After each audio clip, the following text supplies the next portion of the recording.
Good morning dear students. आपका अपने YouTube channel learning with Rajesh में बहुत बहुत स्वागत है।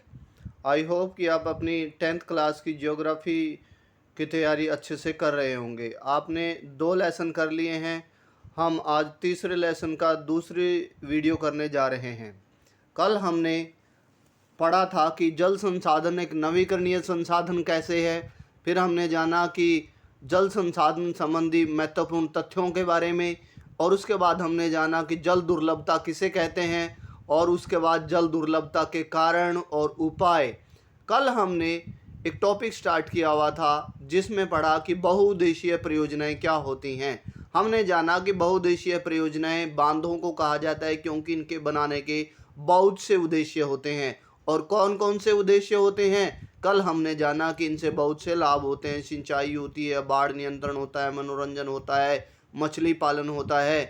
तो इसके बाद हमने आज जानेंगे कि प्राचीन भारत में भी ऐसे ही जलाकृतियां तथा आजकल उन्हें डैम कहते हैं, पहले वो जलाकृतियां होती थी, चाहे वो छोटे से तटबंध हों या फिर छोटे मोटे तालाब हों।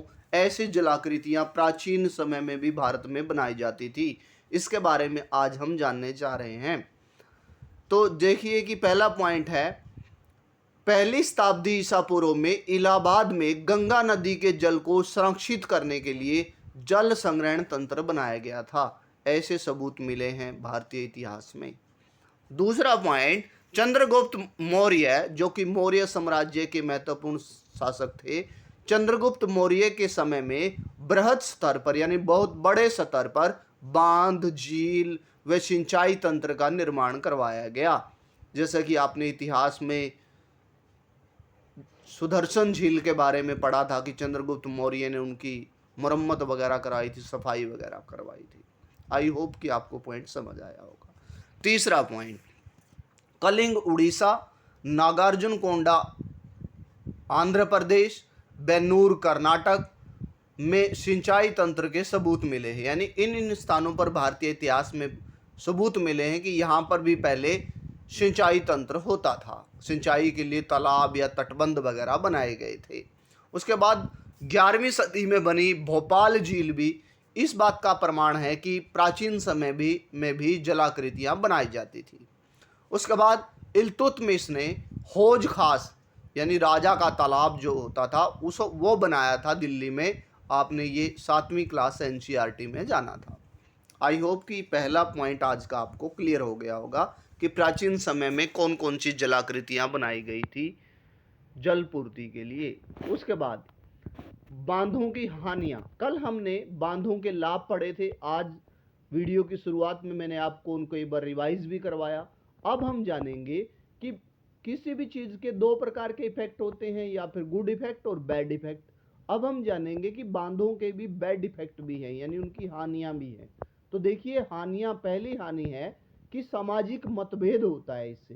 सामाजिक मतभेद कैसे होता है कि बांधों के लाभ ज्यादातर ले जाते हैं अमीर लोग, और विस्थापित किन्हें होना पड़ता है, यानी जहां पर बांध बनाया जाता है वहां के आसपास के लोगों को वहां से कहा जाता है कि दूसरी जगह चले जाओ, यानी विस्थापित गरीबों को।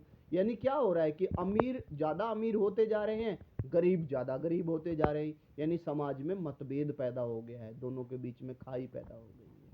उसके बाद जलीय जीवों का आवास छीनना।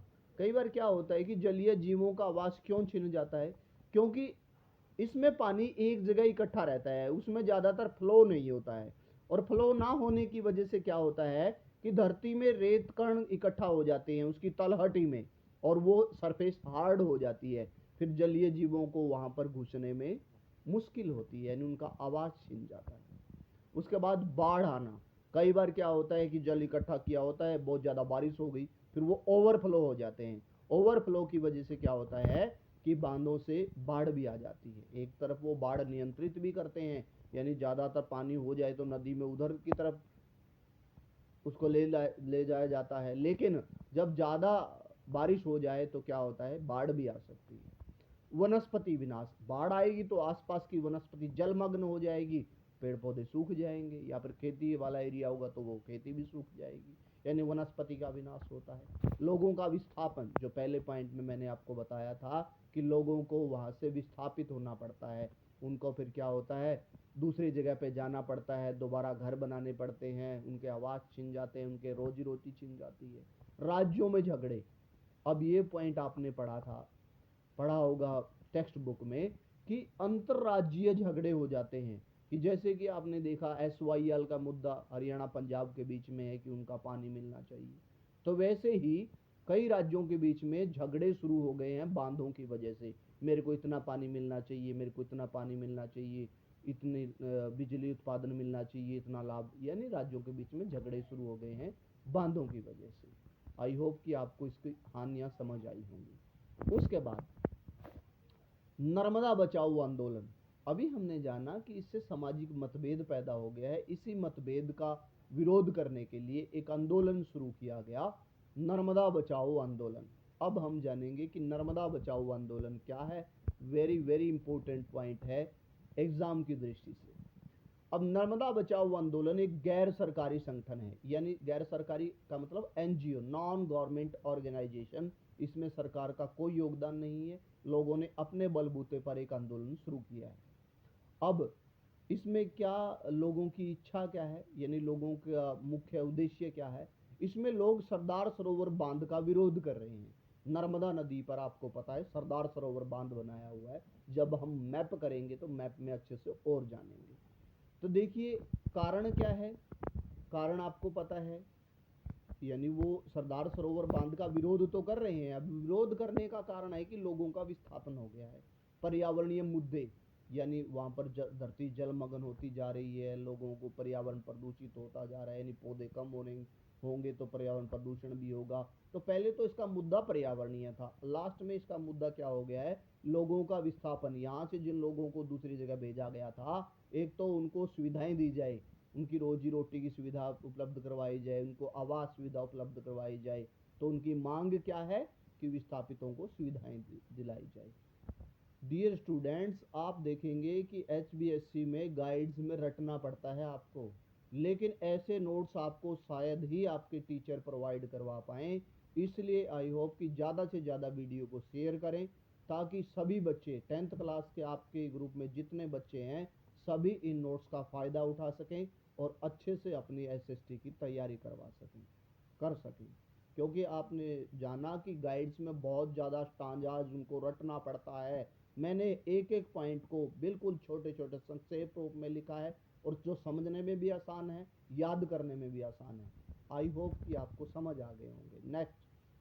नेक्स्ट पॉइंट हम जानेंगे कि सरदार सरोवर बांध का विरोध करने के लिए लोगों ने क्या मांग की है, क्या मांग वो कर रहे हैं कि उनको सुविधाएं दी जाए, विस्थापितों को सुविधाएं, उनकी रोजी रोटी स्थापित की जाए, ये भी उनकी मांग है, उनकी जीविका चलाई जाए। उसके बाद हमने जाना कि बांधों की बहुत सारी हानियां हैं, जिसमें राज्यों के बीच में झगड़े भी हो जाते हैं।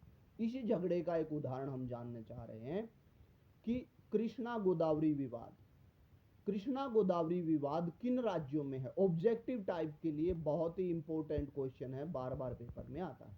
कर्नाटक, आंध्र प्रदेश और महाराष्ट्र के बीच में यह जल विवाद। अब जानेंगे कि जल विवाद का कारण क्या है। महाराष्ट्र सरकार द्वारा कृष्णा की सहायक नदी कोयना पर बांध बना दिया गया है, और बांध बनाकर पानी की दिशा अपनी तरफ मोड़ ली है। अब कर्नाटक और आंध्र प्रदेश राज्य ने कहा है कि ऐसा करने से उनके राज्य में पानी का बहाव कम हो जाएगा और उनकी कृषि और उद्योग धंधे पिछड़ जाएंगे। इसलिए कृष्णा गोदावरी विवाद हो रहा है। आई होप कि आपको समझ आया होगा। उसके बाद बांधों से भूमि निम्नीकरण भी होता जा रहा है। एक्स्ट्रा क्वेश्चन है ये आपके लिए, आपके अध्याय में, कि बांधों से भूमि यानी लैंड डिग्रेडेशन होती जा रही है। क्यों? क्योंकि देखिए बांधों से सिंचाई की फैसिलिटी प्रोवाइड होती है, उस फैसिलिटी का हम ज़्यादा इतना फ़ायदा उठा लेते हैं कि ज़्यादा सिंचाई करते हैं। ज़्यादा सिंचाई करने से भूमि लवणीय साल्टी होती जा रही है। इससे क्या होता जा रहा है, हम एक ही फसल को ज़्यादातर उगाए जा रहे हैं जिससे हमको लाभ हो। इससे क्या हो रहा है, फसल चक्र प्रभावित हो रहा है, जिससे भूमि पर दबाव बढ़ रहा है। यानी भूमि खाली तो रहती नहीं है, भूमि पर दबाव बढ़ता जा रहा है, और दबाव बढ़ेगा तो भूमि की उपजाऊ शक्ति कम होती जा रही है, तो आई होप कि आपको पॉइंट समझ आ गया होगा। उसके बाद आज का गृह कार्य में वही पॉइंट जो आज आपने डिस्कस किए हैं। प्राचीन काल में भी जलीय कृतियां बनाई जाती थी, कथन की विवेचना करो। हाँ, बनाई जाती थी, हमने जाना कि ये किया जाता था। बांधों के लाभ और हानियां। लाभ कल हमने जाना था, मैंने आज रिवाइज भी करवाया। हानियां तो आपने बहुत अच्छे से आज जानी है। वेरी वेरी इंपॉर्टेंट पॉइंट है लेसन का, कई बार एग्जाम में आता है ये वाला पॉइंट, बांधों के लाभ हानियां। इसकी जगह ये भी आएगा कि बहुउद्देशीय परियोजनाओं के लाभ हानियां, तो कंफ्यूजन में नहीं रहना है। नर्मदा बचाओ आंदोलन पर नोट लिखो। आज आपने पढ़ा कि नर्मदा बचाओ आंदोलन गैर सरकारी संगठन है, इसमें लोगों ने क्या मांग की है, क्या कारण है, उन्होंने कौन कौन सी मांगे की हैं। आई होप कि आपको आंसर पता है। उसके बाद बांधों से भूमि निम्नीकरण होता है, यानी भूमि की उपजाऊ शक्ति, भूमि की क्वालिटी गिरती है। कैसे गिरती है आपने आज जाना। आई होप कि आपको सेशन अच्छा लगा होगा, सभी पॉइंट्स क्लियर हो गए होंगे। If you enjoyed the session please subscribe the channel. भैया आपको पता है, मैं बार बार बता रहा हूँ कि इतने अच्छे नोट्स आपको प्रोवाइड करवाए जा रहे हैं, इसलिए ज़्यादा से ज़्यादा अपने दोस्तों में शेयर कीजिए और उनको सब्सक्राइब करने के लिए बोलिए। Thank you and have a nice day.